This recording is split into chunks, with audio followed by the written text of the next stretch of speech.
Yo, you already know what it is, man. It's your boy Domwork, man. And look, I know we damn near in July and 2K24 is right around the corner, but I had an idea for a build, man. So like I said in the other video, we still got about 2 months left of 2K23. So if I got an idea for a build, man, I'm gonna just go ahead and make it. Now, if you follow the channel, you know I love the mid-range game. I love going to my midi pull-ups, my step backs, my hop jumpers, even going into the post sometime. But most of my shot creator builds lack two things, and that's the ability to pass really well and the ability to dunk the ball. So with this build right here, I wanted to make an elite mid-range scorer that could also throw some shit down, and on top of all that, be an elite playmaker at the same time. And listen, I made a lot of guard builds this year, bro, but I'm telling y'all right now, I've been in a wreck for the past couple days on this build. And to be honest, I feel confident out there on all my builds, but this build right here, bro, I get a different type of confidence when I'm out there on this build, man. So look, let me get into the build and show y'all what I got.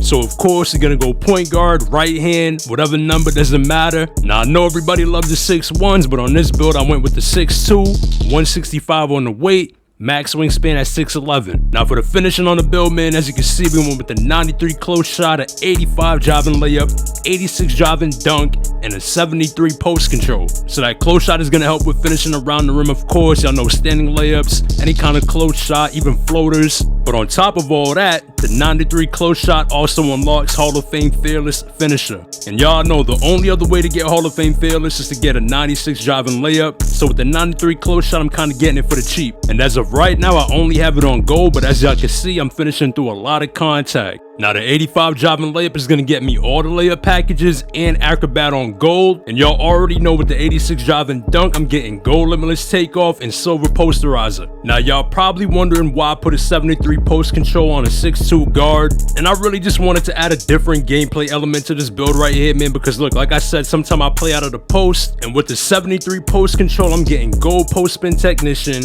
silver drop stepper, I even get silver back down punisher. So even though this build is more of like a slash and shot creator type of build, I could really switch it up and catch some people lacking with the post game. Now as far as the shooting goes, man, like I said, I wanted this build to be an elite shot creator from the mid-range. So of course I went with the 90 midi and the 76 3 ball. And do not sleep on that 76 3 ball, because trust me, it's good enough to hit any kind of three. And by now y'all already know that 90 midi is gonna get me everything I need to be an elite shot creator. I'm talking Hall of Fame mid-range magician, Hall of Fame space creator, gold blinders, all that. The only thing I wish I could have gotten was like silver or gold deadeye, but I'm sure that bronze will get the job done. And like I said, the 76 3 ball is definitely good enough, and y'all gotta remember that during the game your attributes rise and fall. So if you're playing well, you're probably gonna be somewhere in the 80s. And I'm shooting all kind of threes on this build. I'm talking step backs, even pull-ups without any agent 3 on the build. So don't think you can't go crazy from deep with the 76, man. I'm telling you, it's knockdown. But what I usually do is I get my middies and my dunks in first, and then once they start playing back too far, I let it fly.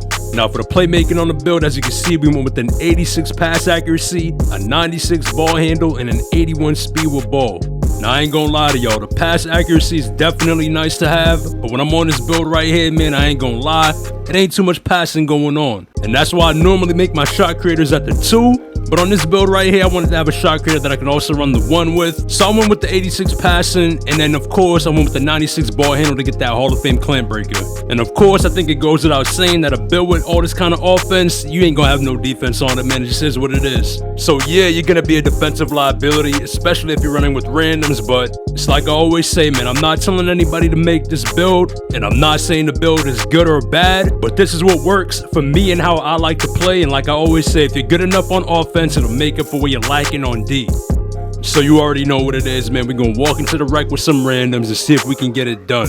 But before we get into the gameplay, here's a quick look at where I'm at with the build as of right now. So as you can see, I got pretty much everything I need. Only thing I'm missing is that Hall of Fame Fearless, but like I said, man, gold has been working really well. But I plan to play super aggressive on this build. I want to attack the rim a lot, so I'm definitely gonna need that Hall of Fame Fearless as soon as possible, but for now, gold will do. Now as far as the badges go, I still got to get some things caught out, obviously, but for right now, this is what I'm running right here. So look, man, I walked in here with one of my boys and we came up against a pretty decent team. So I'm like, you know what, I want to be aggressive off the rip, because look, I know everybody loves the point guard that passes a lot and all that, but look, what I realize is that when I'm playing against decent people and I pass the ball a lot, I tend to lose more often. And it's like I always say, bro, I don't want to be in here taking all the shots. I don't want to finish a game with 20 shots and things like that. But I also don't want to lose the game and be like, damn, I should have shot the ball more. I should have been more aggressive. So when I'm playing a game that I feel like I could potentially lose, I like to take matters into my own hands, especially when I'm out there with some randoms. But as y'all can see, man, we in the second quarter and it's still a pretty close game, tied game. Hit my man in the corner, he knocks it down. But one thing I want to know is, why do people act like scoring point guards are a problem? And it's always the motherfuckers who's telling you, yo, pass the ball, pass the ball. Who's the most ass on the team? Like, I don't get it, bro. Why do you even want the ball? You're terrible. If I'm on an off-ball build, right, and I see my point guard going crazy, dropping 30, whatever, I'm not going to sit there and tell him, yo, pass the ball. I'm going to tell that nigga keep hooping. The only time I'm going to be tight is if a nigga's taking mad shots and he ain't hitting them. If you bricking, pass the damn ball, bro. It's not it. That's not it. But if your point guard can apply pressure with his ability to score the ball, that's eventually going to open some other shit up for everybody else. Now, I'm not saying if a motherfucker's open, don't pass him the ball and keep scoring. If somebody else is open, pass the damn ball. But dudes got to remember that in order for your point guard to pass the ball and get assists or whatever like that, you got to be in the right places. You got to make the right cuts at the right time. If I come down the court and I see 3 people in the same spot up underneath each other, I'm not passing the ball over there, bro. That's terrible spacing. And if the ball goes over there, ain't nothing good coming out of it. So as the point guard, that's my decision, bro. I don't think that's going to be the best option for the team. But as you can see, man, I'm getting to the rim a lot right now. And look, remember, this build is 6'2". And most of them point guards in the rec get like 6'9", 6'8". And y'all seen my badges. I'm running Hall of Fame clamp breaker and I'm running gold mismatch expert. So when these tall PGs are trying to check me, I'm gonna be getting way more blow-bys, way more clamp breakers and all that. Now look, y'all seen what the build can do offensively, but I ain't gonna lie, I did get cooked this game, bro. I gave up like 24 points, I think. Now it wasn't all on me, but my man got 24, so you know they gonna say it was all on me, but he did cook my shit a few times, so it is what it is. But as you can see, I made up for it on offense. So if you ain't gonna score the ball or set your teammates up to score the ball, you really ain't got no business being on a build like this out here, man. I'm telling you, it's gonna be bad for you. But I make builds like these because I know that I can be effective enough on the offensive end to make up for what I'm lacking on D. Let me know in the comments, man. Do y'all prefer a two-way point guard or do you prefer your point guard to be more straight offense like this one right here? But look, before I get out of here, man, I'm gonna give y'all the SIGs and the jump shot that I'm running on this build. Now, I've been getting a lot of questions about these SIGs in the rec, man. I swear, like, after every game, dudes is hitting me up like, yo, what are your SIGs? What are your SIGs? And let me tell y'all something, man. That Donovan Mitchell moving crossover into that Paul George escape is insane. And for the SIG size up, I got D Fox on up there right now, but I've been switching back and forth between Harden and D Fox. And don't get me wrong, they're both dope, but I'm leaning more towards Harden right now. So yeah, man, those are my SIGs, and this is my jump shot right here, so feel free to equip that. Come back in the comments and let me know how it does for you. But as always, man, I appreciate all the support.